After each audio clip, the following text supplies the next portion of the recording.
Hello Sunny friends, fellow player Jacoby here with a quick tutorial on how to use the server armor stand editor. If you want to create scenes like some of these beautiful examples from around the server, stick around. We'll start with a quick and easy method that only takes 3 steps.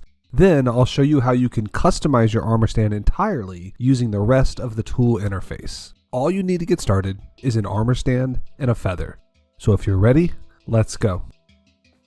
Right, so first things first, to open the editor, all you need to do is have a feather in your hand and right click anywhere that's not an armor stand.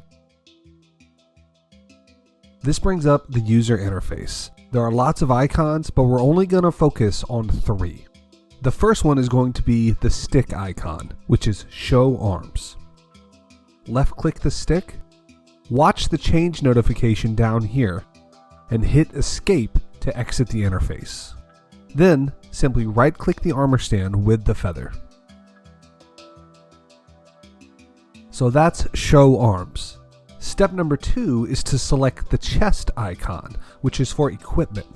Again, left click the icon, see the update, escape to leave the interface, and then right click the armor stand with the feather. This brings up the equipment menu where you can dress your armor stand. Looking good. Now, the equipment menu has some interesting properties that you can use when decorating. The shirt, pants, and boots spots all require a shirt, pants, and boots to display properly. However, the head and both hand slots will accept almost any item or block. For example, we could put an elytra in the head slot.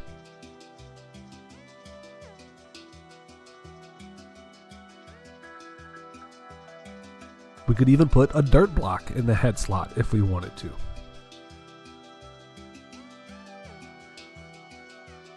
And of course, you can put items in the hand slots as well.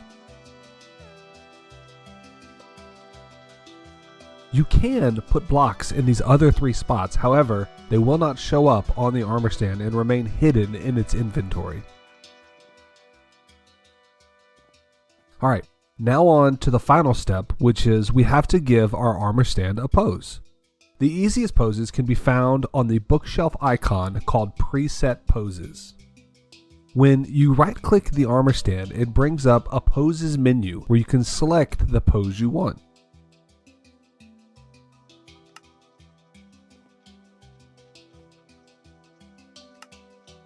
Sometimes the preset poses don't accept changes like this. When that happens, all you have to do is stand a little bit closer to the armor stand and try again. And there you go.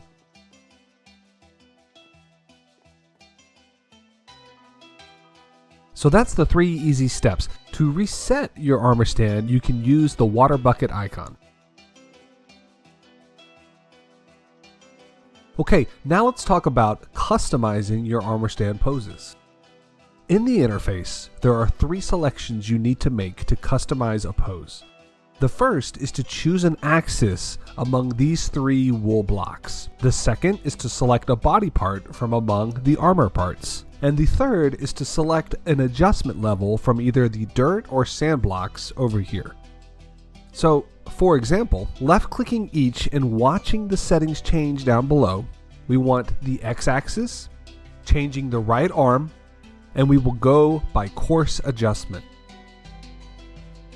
Now on the armor stand itself, I can use both left and right click to rotate the arm along the x-axis.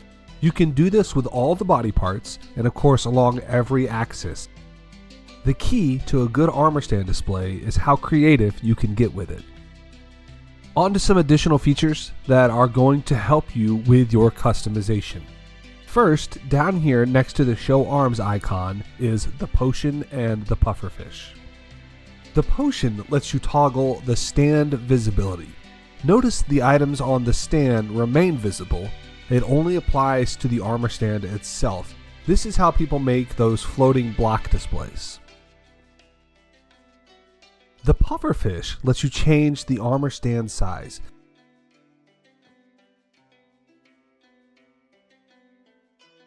Notice the head doesn't shrink quite as much as the stand itself. The half slab icon is the remove baseplate tool. It lets you get rid of the bottom stand part of the armor stand. Next, to the totem icon, which is used to toggle vulnerability. When I make an armor stand invulnerable, players can no longer break it. So now when I punch this, notice nothing happens. But when I punch this one, see, it still breaks. The only way I can break this armor stand now is by toggling the vulnerability settings again.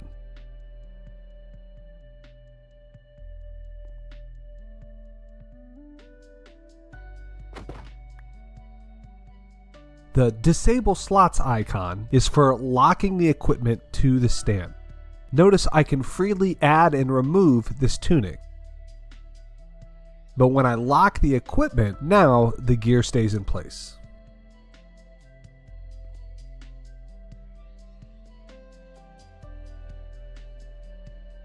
The glow ink icon is for toggling a glow around the stand.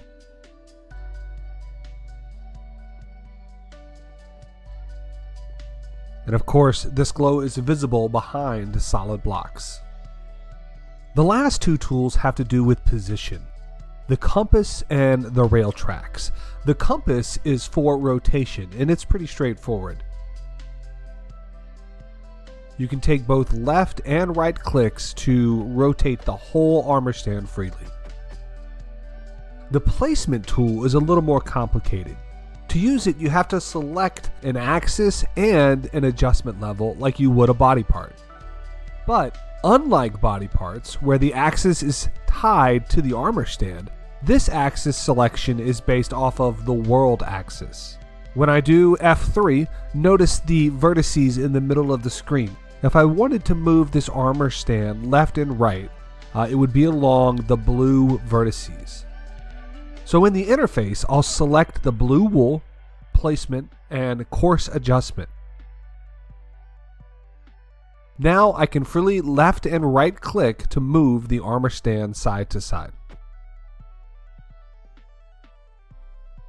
Alright folks, there's one more thing you can do in the interface, and it is make item frames invisible.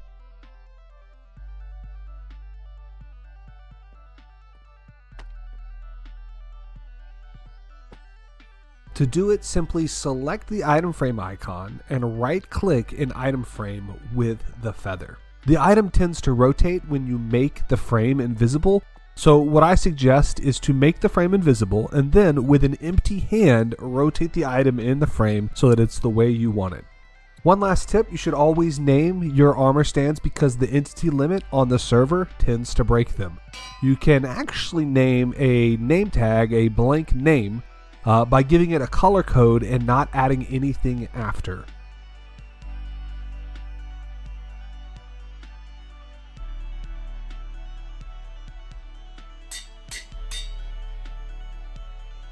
This can be a lot less intrusive if you have a bunch of armor stands standing together.